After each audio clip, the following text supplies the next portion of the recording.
Well, good afternoon. We are standing in front of the nursery here in Marshall.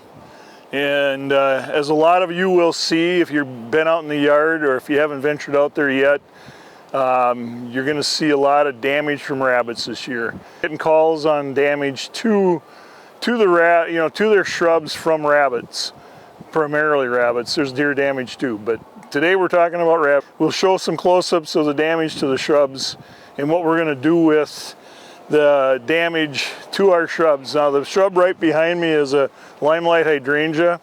It's probably 6 to 8 feet tall here, and it's got some major damage, but I'm going to cut it drastically, which means I'm going to cut it down to the ground because the damage is down close to the ground anyway.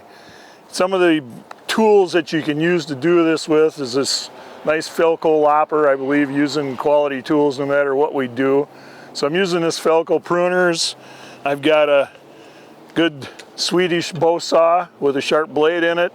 And I also have one of my favorites is the Milwaukee battery powered type of sawzall, but it's a pruning blade that's in it. And then in my pocket for the smaller cleanup stuff, I've got a Felco pruners, a little baby thing compared to some of these other ones that I've got, but all of them have their purpose, and for the most part I think I'll probably be using my Milwaukee saws, trimming saw here, hacksaw they call it, for this project. We'll get questions on this, I know, but these plants that I'm trimming, especially the hydrangeas, can be cut down as low as we are. We should have good regrowth on these plants by midsummer. Hopefully they'll bloom yet this late summer, early fall. The PG type hydrangeas like the limelight will, or paniculata is the correct name for them, but this type of hydrangea grows on, or flowers on new growth, which means the new growth that we encourage from the trimming here will be blooming later on. You'll see that because of the damage the rabbits did, anything that we don't trim off will be dead or brown come spring. It may leaf out. There's some energy in the upper part here that the rabbits have left alone, but that will leaf out, and because they can't bring nutrients and moisture to the top part, it will dry up and be dead by midsummer or even by mid-June.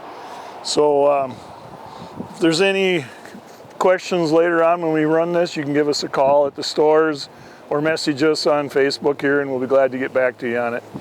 I'm going to start doing some trimming here.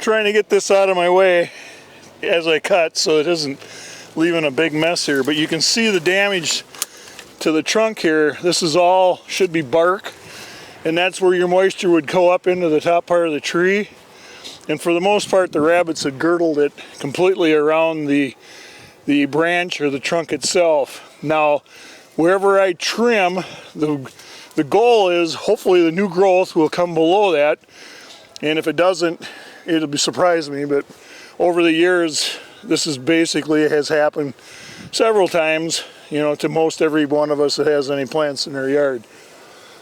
So this is the only good way you can revitalize it, next to completely digging it out and starting all over again. And these are nice plants, and we're nice plants, so we're going to revitalize them by trimming them, and hopefully they'll be just fine by midsummer.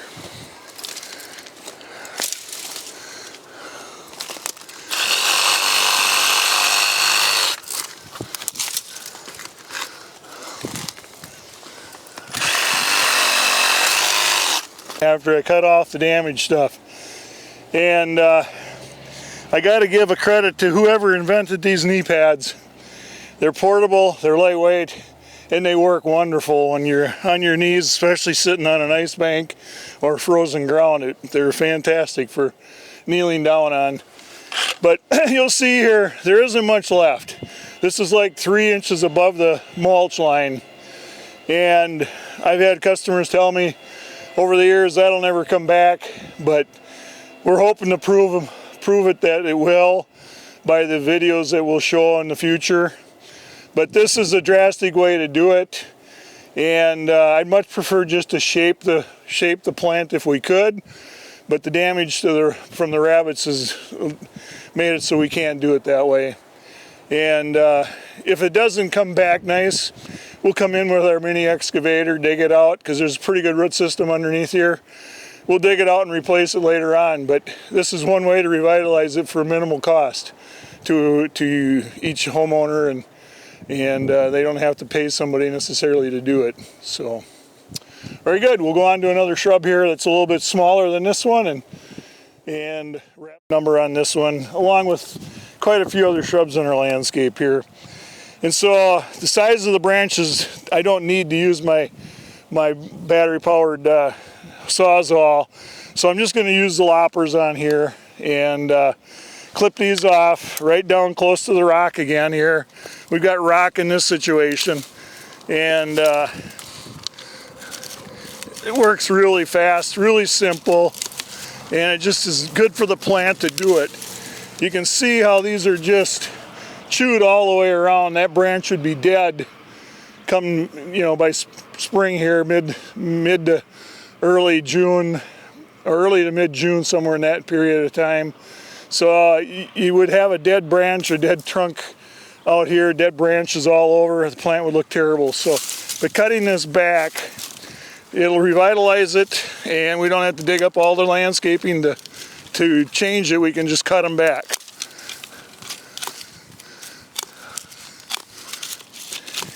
And in the process, you'll see that there's some other branches that they never damaged. I'm not going to leave them. I'm just going to cut them all right down to the same. That way they can grow back equally together, and it's not going to look great out here, but they've got a major root system under them, so they're going to grow back fast.